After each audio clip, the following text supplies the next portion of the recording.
le Flash Info. Et on débute par un incendie meurtrier à la Mauve près de Saint-Lô. Une femme est décédée après un feu d'habitation survenu ce dimanche 6 octobre au lieu-dit Les Petits Essers. C'est le mari qui a alerté les secours en rentrant chez lui et en voyant des fumées s'échapper de la chambre située au premier étage de la maison. 25 sapeurs-pompiers sont intervenus rapidement sur place et ont promptement éteint l'incendie avant de partir en reconnaissance dans la maison et finalement retrouver la femme âgée de 51 ans en arrêt cardio-ventilatoire. Malgré les tentatives de réanimation de l'équipe médicale, la quinquagénaire n'a pas survécu. Dans le reste de cette édition, un accident. Samedi, en début de journée, une voiture et une moto sont entrées en collision au niveau du lieu-dit Le Ménildo sur la commune de Saint-Floxel. Selon la gendarmerie, l'accident serait dû à un refus de priorité.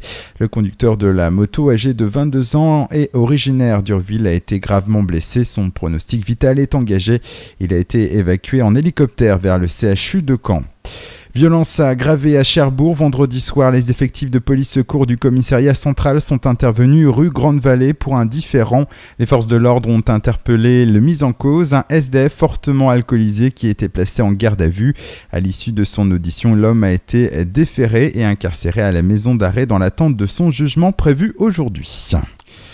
Ce week-end, un marathon international pour les travailleurs du nucléaire était organisé en Normandie. Partis samedi du Mont-Saint-Michel, les 66 participants de 7 nationalités différentes ont franchi hier la ligne d'arrivée sur le site d'Areva à Beaumoag, après avoir parcouru 175 km. Un événement organisé pour la première fois dans le secteur. L'idée est de fédérer les travailleurs du nucléaire et de mettre en valeur les hommes et femmes qui travaillent dans ce secteur, explique le président de l'association. Et puis en basket, dans le cadre de la deuxième journée du championnat de pré-national féminine, on notera la belle victoire du BCAC face à leurs homologues de Tour-la-Ville, 83-61. Et même si les Tour-la-Villaises ont coincé au retour des vestiaires, elles ont longtemps fait jeu égal et n'ont pas à rougir de leur prestation face à l'un des favoris du championnat. Toujours en pré-national féminine, l'équipe B de la Glacerie est venue à bout de l'AS Cherbourg, 71-50.